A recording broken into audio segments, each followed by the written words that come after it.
İzləyicilərimizdən biri bir hədlər və çox hədlər barədə məlumat istədi. Bunu qısa qayda olaraq başa salaq. Demək, bir hədlər nəyə deyilir? Bir hədlər ədəd, dəyişən və dəyişənin natural üstü qüvvətindən təşkil olunmuş ifadə bir hədlə adlanır.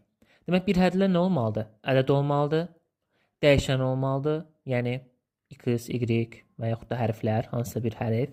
Bir də natural üstü qüvvət, yəni üstündə də bir qüvvət olmalıdır. Məsələn, 7x kvadratı, y kubu, z.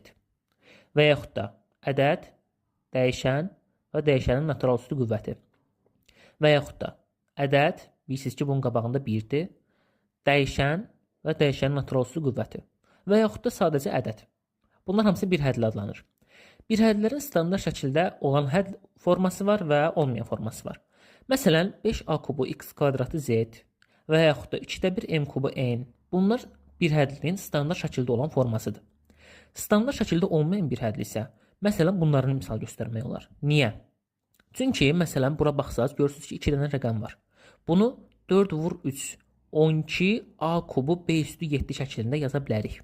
Və yaxud da bu. Burada baxırsınız ki, a kvadratı və a kubu ayrı-ayrılıqdadır.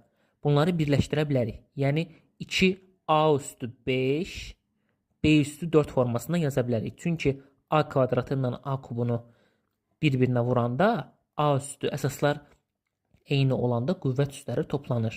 Yəni 2 üstü, a üstü 2 üstəgəl 3. O zaman bunun həlli 2a üstü 5, b üstü 4 formasına düşər. Məsələn, 3a üstü 4, 2b. Burada əmsal həmişə qarşıdakı ədəddir. Baxıb, deyirsiniz 3, 3 deyil. Çünki başqa bir ədəd də var. Bunların hasilidir. Çünki bilirsiniz ki, ədədlər və hərflərin arasında, hər birinin arasında vurma işarəsi var. 3-ü 2-yə vurursunuz, demək bunun əmsalı 6-dır. Və yaxud da mənfi x kubu. Əmsalı mənfi 1-dir. Çünki qarşısındakı ədəddir. Və yaxud da a. Müsbət bir ədəddir. Ona görə əmsalı 1-dir.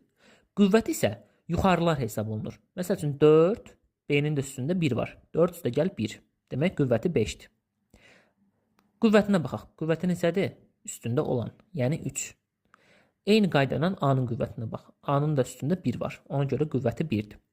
Çoxhədlər isə bir hədlərin cəbri cəminə deyilir. Yəni, bunların birləşdirərək arasına, orta hissəsinə üstəgəl qoymaqla bu çoxhədləri düzəltmək olur.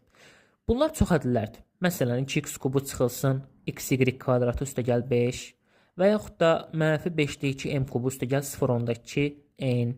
Çoxhədli olmayan isə üstündə heç vaxt mənfi olmayanlardır. Yəni, əgər görsəz ki, çoxhədlinin üstündə mənfi var, bu çoxhədli sayılmır.